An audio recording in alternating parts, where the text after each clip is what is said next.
First then, Vladimir Putin continues his two-day visit to Greece this Saturday.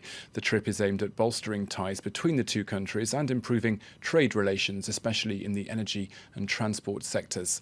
But day one of the Russian president's trip saw him also lash out at the West, with just a month to go before the EU decides whether or not to renew its sanctions against Moscow. Alexander Orkot has more.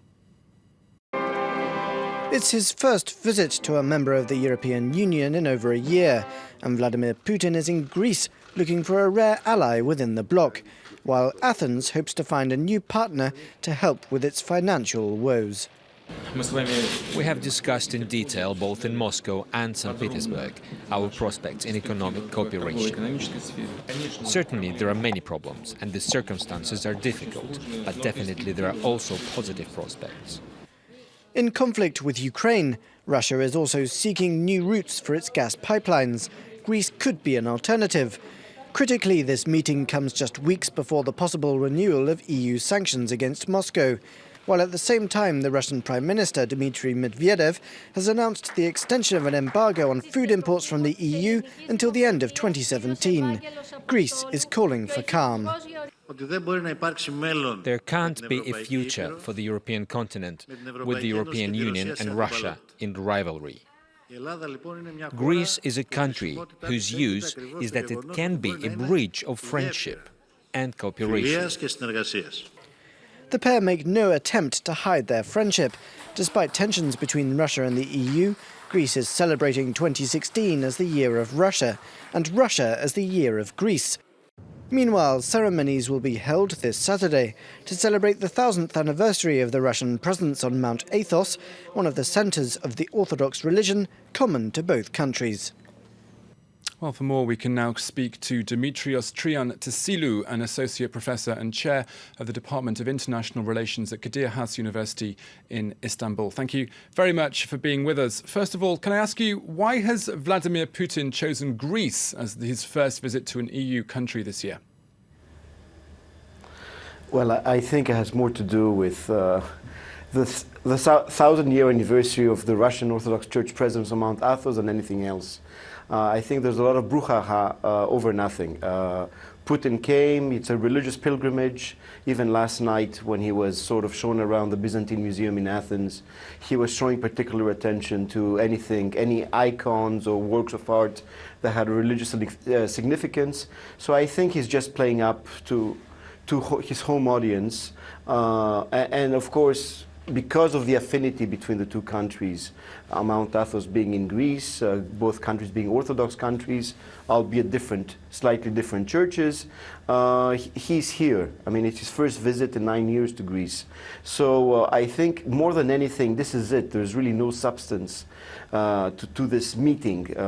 Even from the discussions yesterday, nothing really came out of it of significance. Greece has decided to go with the TAP pipeline, which is fed through Azerbaijan and Turkey.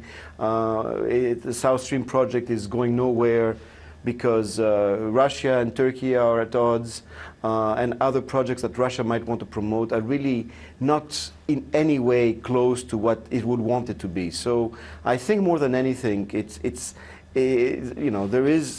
has to do more with culture than anything else. But trade is obviously still important during this visit.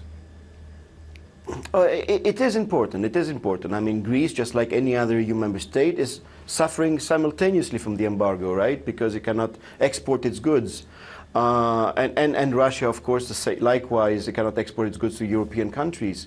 But the trade, basically is unbalanced in favor of Russia. Russia has suffered predominantly, at least in the Greek-Russian bilateral trade relationship. In the Greek case, it's freezing of agricultural exports, and it has some impact on the agriculture sector. But I don't think Greece, even though it might, especially this government, its instincts might be to relax the sanctions against Russia or even get rid of them. I don't think Greece is in any position to actually go ahead and lead the front in the EU against the lifting of EU sanctions. And let's also not remember that the geopolitical situation is changing. We're going to have a Warsaw summit, a NATO summit in Warsaw in a couple of weeks, where again I think it's going to reflect the worsening relations between Russia and the West. And Greece, both as a NATO and an EU member state, is not going to move any way away from the line of its allies. As you mentioned there, Putin's visit comes just weeks before the EU decides whether or not to slap additional sanctions or to renew its sanctions against Moscow. How heavy does that decision weigh on Putin's trip? Can you repeat your question? Yeah, I was wanting to ask you, how heavy does the EU's decision to slap additional or fresh sanctions on Moscow, how much does that weigh on Putin's trip to Greece this Saturday? It might weigh. I think Greece has always been considered to be a weak link, in that it's always had an ambivalent sort of relationship. I mean, a close affinity to Russia, and therefore it's Putin, I think, and Russia using that.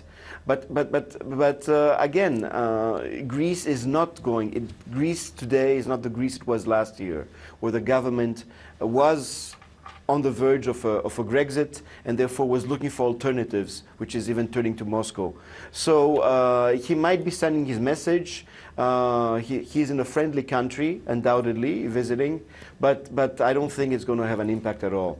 I think both governments are going to spin this in that relations with Russia are good, but nothing more than is going to come out of it. And I don't think it's going to really impact on the sanctions discussions. Dimitrios Triantasilou from Kadir Has University in Istanbul, thank you very much for joining us on France 24 this Saturday morning.